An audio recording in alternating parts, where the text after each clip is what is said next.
அங்கும் இங்கும் பாதை உண்டு இன்று நீ எந்த பக்கம் ஞாயிறுண்டு திங்கள் உண்டு எந்த நாள் உந்த நாடு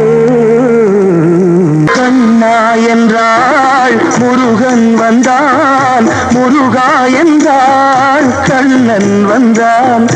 எந்த தெய்வம் சொந்தம் என்று போய் பூஜை செய்வாள்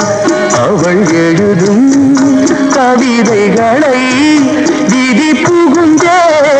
திருத்துதம்மா அவள் எழுதும் கவிதைகளை